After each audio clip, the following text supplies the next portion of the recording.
सत्कार के साथ बोलना जी। परम पूजनीय सदगुरुदेव बूटा सिंह जी महाराज की, परम पूजनीय सदगुरुदेव मेहताब सिंह जी महाराज की, परम पूजनीय सदगुरुदेव लक्ष्मण सिंह जी महाराज की, परम पूजनीय सदगुरुदेव प्रीतम नाथ जी महाराज की, बोलो सर्व संत समाज की। शासन जी प्यार और सत्कार से बात बोलना जी। आदि गुरु नमस्कार निराकार, श्री सतगुरु चरण ओत प्रोत परवेश, एक अनेक विस्तार रब नमस्कार, बूटा चरण घट घट में परवेश। धन धन मेरे सदगुरु पूर्ण गुरु मेहताब, बार बार करूं वंदना नमस्कार हर बार, बार बार करूं वंदना नमस्कार हर बार। आप न आते जगत में जल मरता संसार, जग तारण को आ गए मेरे पूर्ण गुरु मेहताब। सासंग जी प्यारो सत्कार के साथ बोलना जी। और सासंग जी आज जो अध्यात्म का बहुत ही जो प्रज्वलंत मुद्दा है और हमारे इस मनुष्य जन्म का परम चरम उद्देश्य है, मनुष्य जन्म का सबसे पहला और सबसे जो अंतिम हमारा लक्ष्य है, आज उसी के ऊपर सासंग जी ज्ञान चर्चा होगी। और ऐसी इच्छा है, और अगर हम ये चाहते हैं कि हमारा जो है जन्म मरण का जो सिलसिला है, जो युग युगांतरों से जन्म जन्मांतरों से 84 लाख जन्मों से हमारे जो जीवात्मा है सासंग जी इस जन्म और मरण के कुचक्कर में उलझी हुई है, और ये छटपटा रही है अपने परमेश्वर को मिलने के लिए, अपने प्रियतम को मिलने के लिए, अपने सोर्स में मिलने के लिए ये दिन रात छटपटा रही है सासंग जी। जैसे कोई बिछुड़ जाता है हमारे से, कोई जिसको हम जीवन में सबसे ज्यादा चाहते हैं, सबसे ज्यादा प्रेम करते हैं, अगर वो हमारे से बिछुड़ जाए तो चाहे हम कहीं पर भी हो वहां पर भी हमें वो याद आता रहता है। तो ठीक इसी प्रकार से जो हमारी आत्मा का जो परमेश्वर है, जो प्रियतम है, जिसका अंश है हमारी आत्मा, इसको बिछड़े हुए मुद्दते हो गई है। और अब ये यही चाहते हैं कि मैं कैसे इस काल के देश से, इस काल की त्रिगुणात्मक माया से, इस काल की विकट माया से मैं कैसे मेरे फंद कटे। तो हमारी आत्मा की, हम सब की मेरे ख्याल में यही इच्छा होगी, और नहीं है तो ये होनी चाहिए। हमें बार बार काल के देश में न आना पड़े, बार बार हमें जन्म मरण के चक्कर न झेलना पड़े, बार बार हमें ये विरोधाभास ना झेलने पड़े, बार बार हमें समाज के तरह तरह की बातों को ना झेलना पड़े। तो इससे सबसे छुटकारा पाने के लिए सिर्फ और सिर्फ एक ही सात्संग युक्ति है, जिसकी तरफ हमारे गुरुओं ने, हमारे रहबरों ने, हमारे संत महापुरुषों ने इशारा किया है। तो अगर हम इन सब समाज की विसंगतियों से ऊपर उठना चाहते हैं, अपने स्वरूप को जानना चाहते हैं, तो तब तो हमने अपने सदगुरुओं की बात को मानना ही पड़ेगा।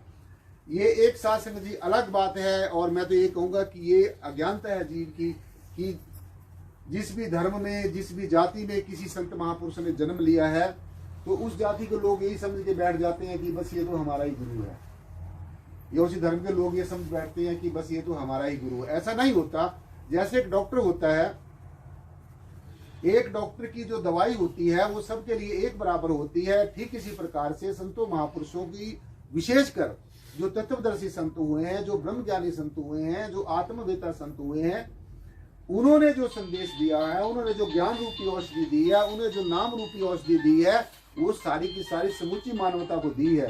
क्योंकि ये सीधा सीधा समझ लेना चाहिए कि आज इस जातिवाद से, कट्टरवाद से, इस धार्मिक उन्माद से, इस ऊंच नीच से, अपने आप को श्रेष्ठ और दूसरों को नीचा दिखाने की प्रवृत्ति से हर एक जीव जूझ रहा है।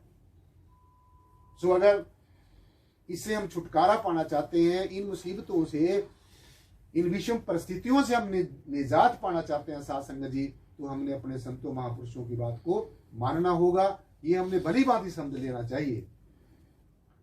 सो वो जो नाम है, अब मैं आपको बताने जा रहा हूं कि वो नाम क्या चीज है।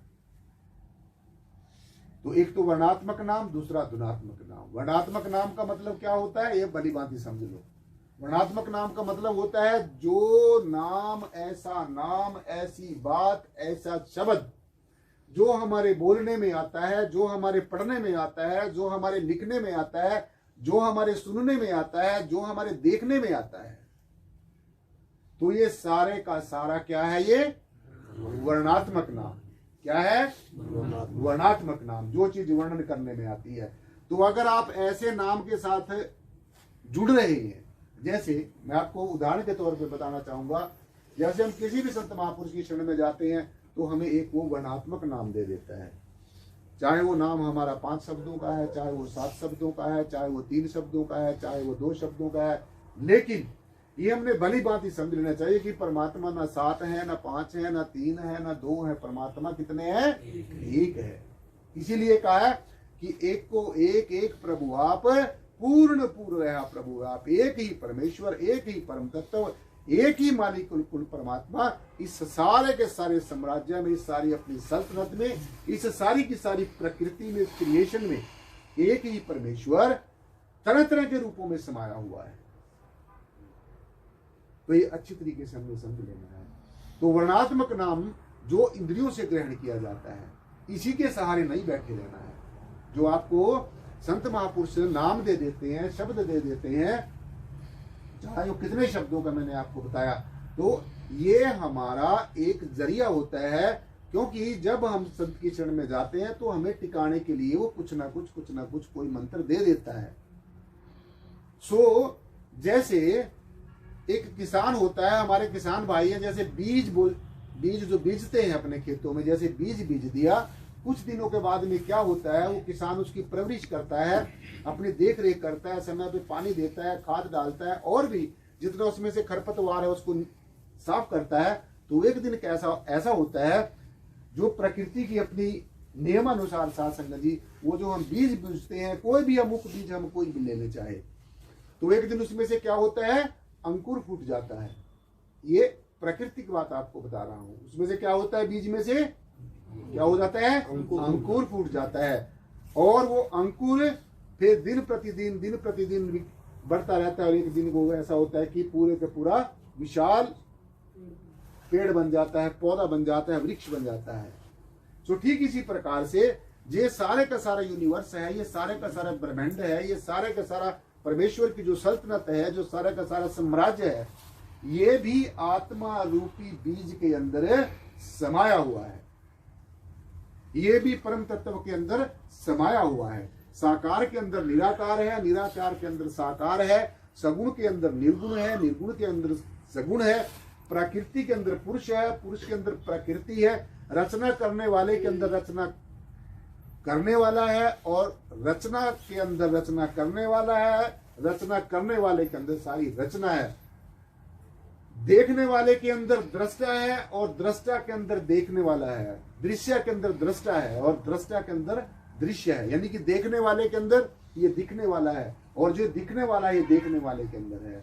जो बोला जा रहा है इसके अंदर अव्यक्त परमेश्वर है, अव्यक्त के अंदर व्यक्त है, और व्यक्त के अंदर अव्यक्त है। तो ये मैंने जो आपको बताया है, इसको अच्छी तरीके से समझ लेना है। सो जो जितना भी वर्णात्मक नाम है, ये सारा वर्णात्मक नाम है। तो इसी के सहारे ना बैठे रहना। जिस दिन आपको ज्ञान दे दिया जाता है, ये समझो आपके अंदर ये बीज बो दिया जाता है, आपके अंतःकरण के अंदर ये एक बीजारोपण कर दिया जाता है। फिर आपने जैसे किसान परवरिश करता है बीज की, तो आपने इसकी परवरिश कैसे करनी है साथ संगत जी। इसका परवरिश करने का जो अर्थ है वो ये है कि आपने जैसे सदगुरु को वचन दिया है, उसके अनुसार अपने जीवन में नित्य प्रति सत्संग, सेवा और सुमरण, ये 3 के 3 जो सिद्धांत हैं, जो जीवन तीनों सिद्धांतों को अपने जीवन में धारण कर लेता है, उसका निश्चय ही कल्याण हो जाता है। नित्य प्रति सत्संग में आना, ये नहीं है कि नाम लिखवा दिया क्लास में, उसके बाद में फिर अपना जीवन पर्यंत आना ही नहीं है। तो ऐसा नहीं, नित्य प्रति और सुमरण, नित्य प्रति सुमरण करना है।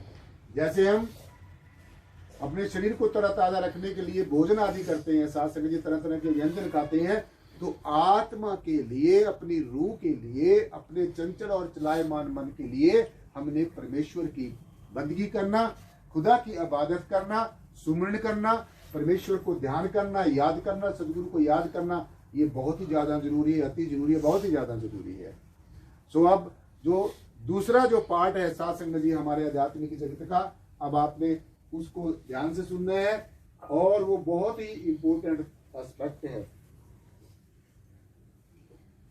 आध्यात्मिक जगत में। साथ संगत जी दोनों के दो जो इंपॉर्टेंट एस्पेक्ट हैं।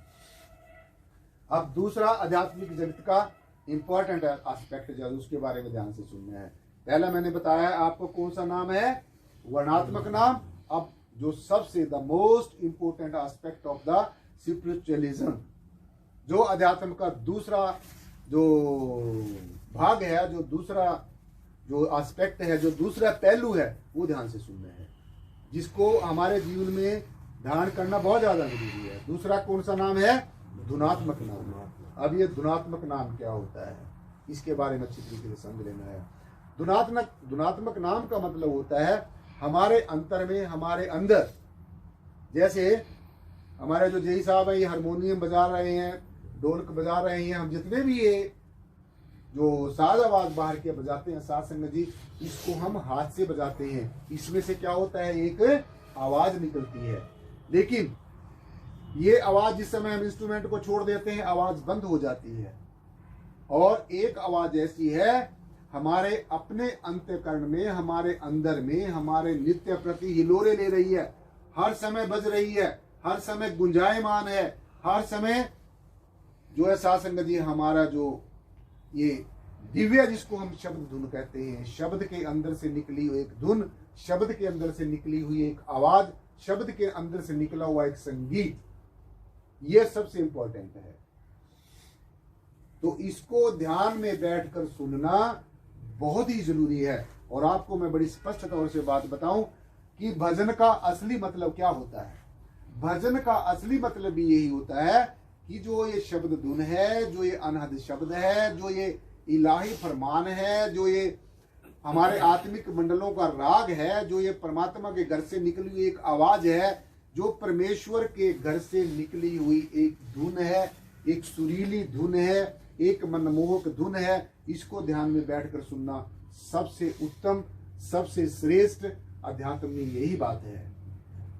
इसीलिए इस बात को सत्य सिद्ध करने के लिए हमारे संत महापुरुषों ने, रहबरों ने, तत्वदर्शी संत महापुरुषों ने साथ संगत जी समय समय के अनुसार हमें यह संदेश दिया है कि धुर की बाणी आई जिन्हें सगली चिंत मिटाई।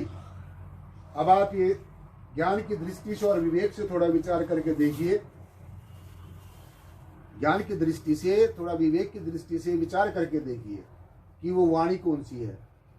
ये जो हम वाणी अपने गुरुओं के धर्म ग्रंथों में पढ़ते हैं, अपने संतों महापुरुषों के जो मुखारविंद से निकले हुए जो पावन आशीष वचन है उनको पढ़ते हैं, ये वाणी हमें उस वाणी की तरफ जाने के लिए इशारा करती है कि कोई ऐसी धुन है, कोई ऐसी आवाज है, कोई ऐसा दिव्य संगीत है, कोई ऐसी हमारे अंतर में हर समय शब्द धुन हो रही है, उसको सुनना है। इसलिए सिर्फ इसी बात को पढ़ते पढ़ते मत रहना,